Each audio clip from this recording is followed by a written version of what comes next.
Hi class, I wanted to reach out and give you a mini lecture on chapters 9 and 10.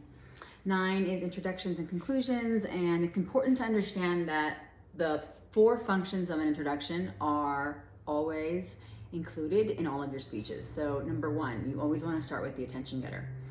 In your book, it specifically talks about the various types of attention getters. Stories. In my personal opinion, I think stories are one of the best ways to get the audience's attention because we can relate to stories. As humans and the experience of how we share our lives and being homo neurons, we understand and explain life, right, with stories. There's a context, there's a situation, there is an audience, right? Who's the listener in the story, right? There are characters, right? There is a plot, right? In everything we do, right? What we're gonna do for lunch, what's happening this evening, what happened yesterday, right? We'll talk about it in context. So stories are one of my favorites to use for an attention getter. And they're also very relatable, right? Everybody knows someone that knows someone, right, that you can relate that story to. And it resonates with the audience. And some of the best speakers, public speakers, are able to really hone in and use stories that their audience can relate to. So definitely take a moment to possibly contemplate the idea of using a story.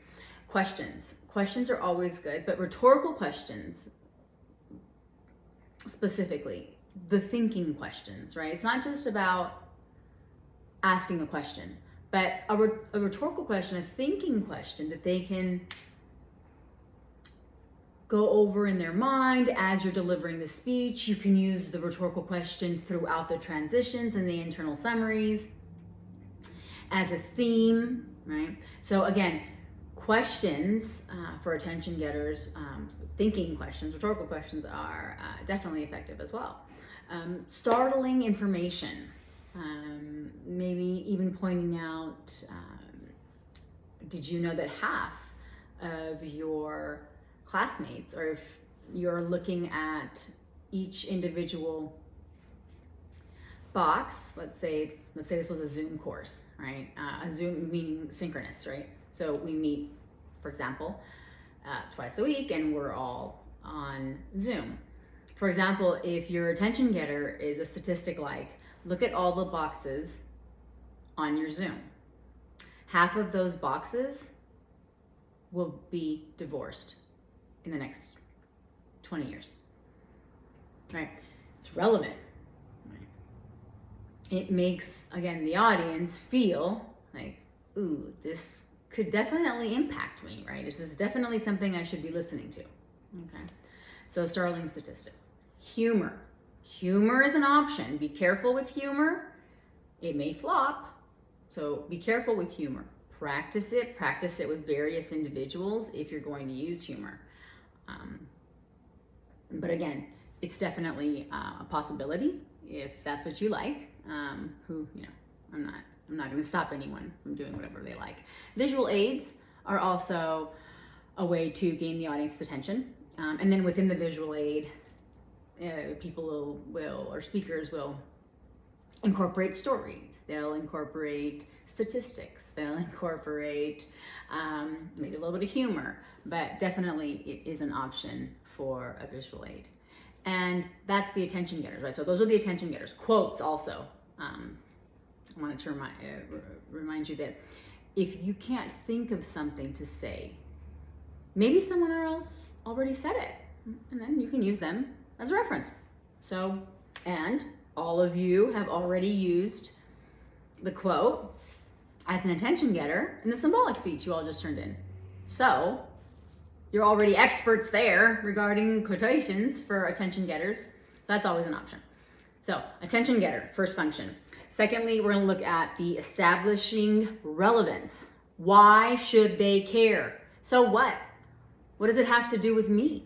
Why do I have to listen to you? Why do I have to listen to this topic? You have to make sure that you make your topic relevant to your audience. It's very important. If they don't feel like your topic is relevant to them, they're not going to listen. And if they don't listen, then again, back to the original issue of not being able to achieve the purpose. Credibility, establishing your ethos, character. Why should I listen to you? So you've established an attention getter, great.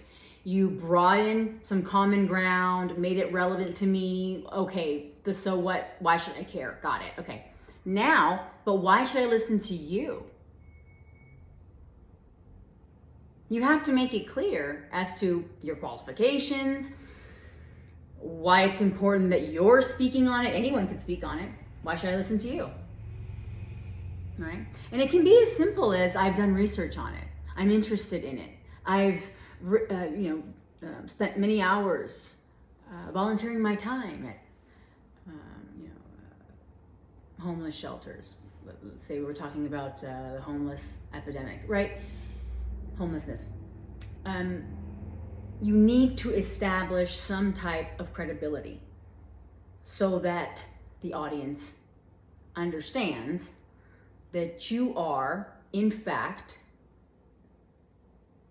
credible and able and have authority to speak on this topic.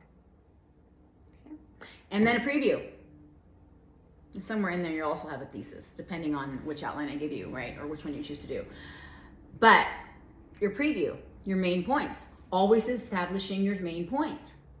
Remember, in the introduction, you're going to tell them what you're going to tell them. In the body, you tell them. And in the conclusion, you tell them what you told them. Which leads us to, what about the conclusion? Well, the functions of a conclusion, right? Always summarize your main points.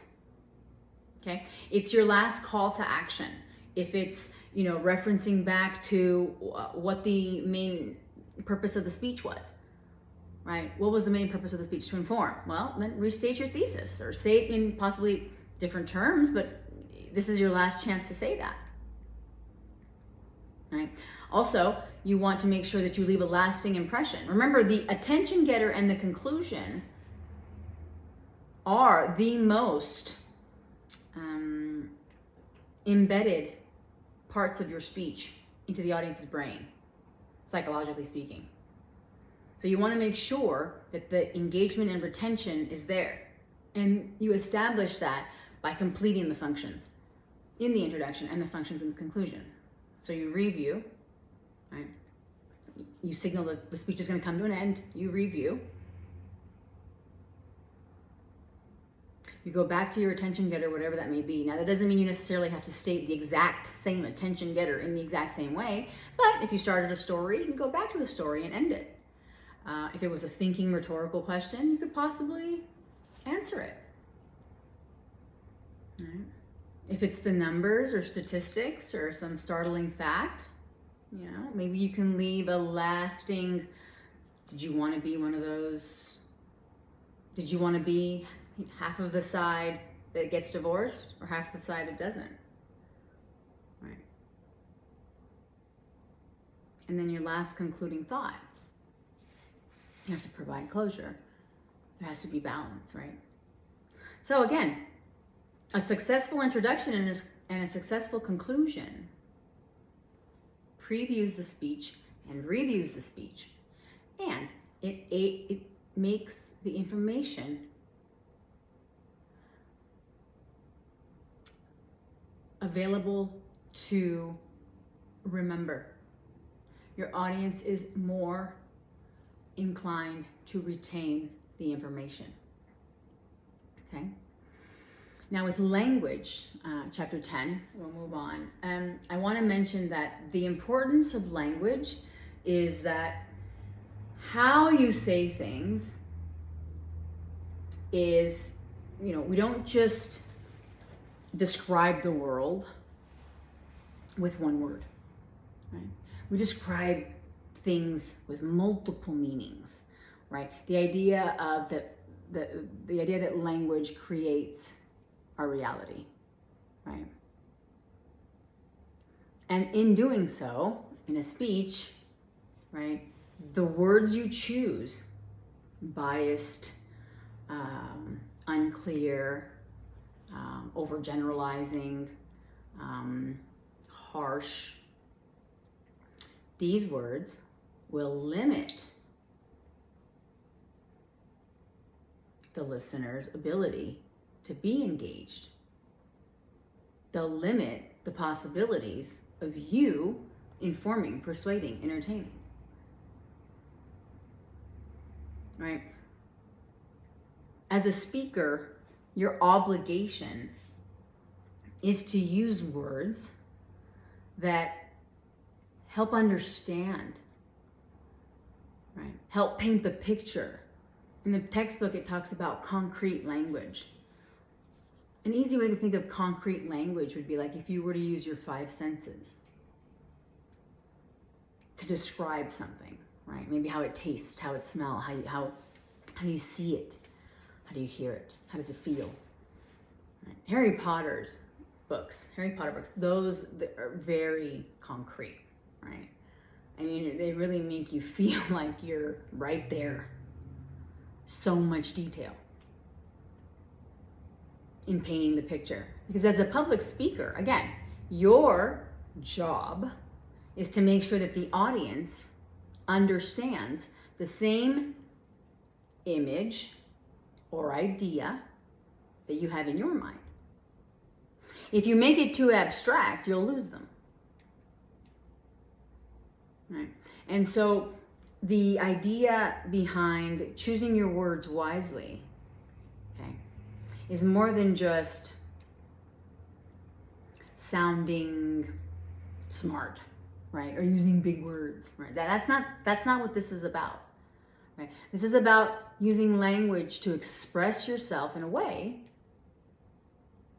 that is memorable, that is specific, that is concrete, that is entirely clear as to what you're trying to communicate.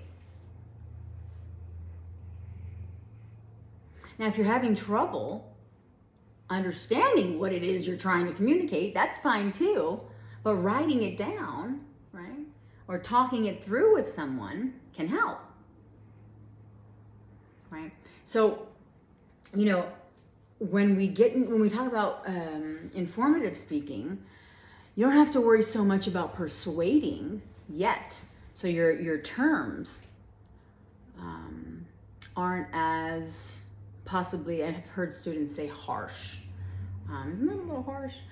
Okay, so in persuasion, again, we're not quite there yet. And so the language shifts a little bit. But really, any topic that you choose with the words you choose can go either way. So be very careful as you're putting your speech together, right? You want to make sure that your responsibility as a speaker remains always ethical, and you want to provide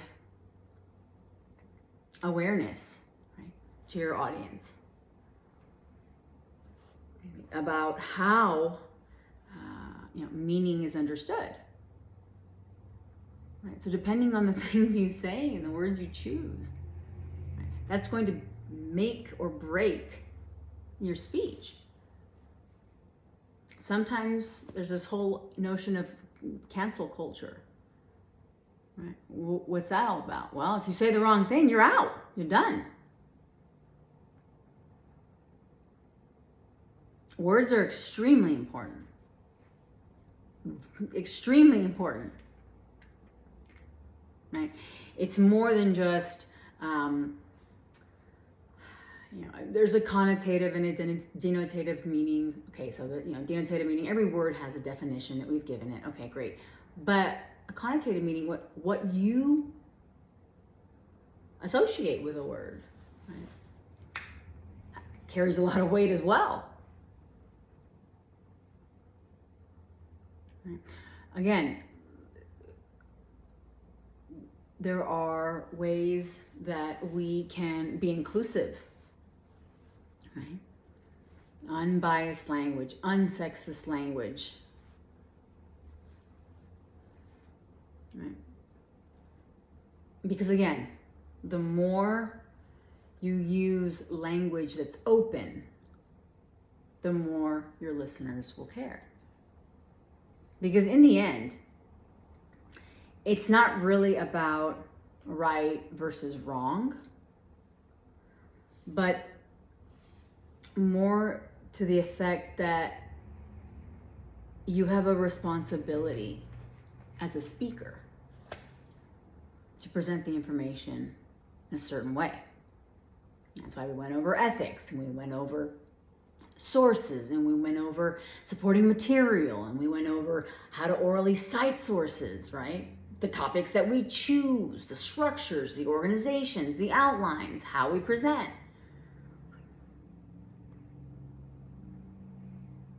So language ultimately reinforces messages and meaning to hopefully back up your point, right? But again, either way, you want to always remember, if you stop including and you start excluding or saying things that are inappropriate, are false, propaganda, for example, or perpetuating some type of narrative that is destructive, okay, that goes against the ethical standard and moral of a public speaker. So keep that in mind as we're picking our words and choices, right? Because it goes beyond your informative and persuasive speeches.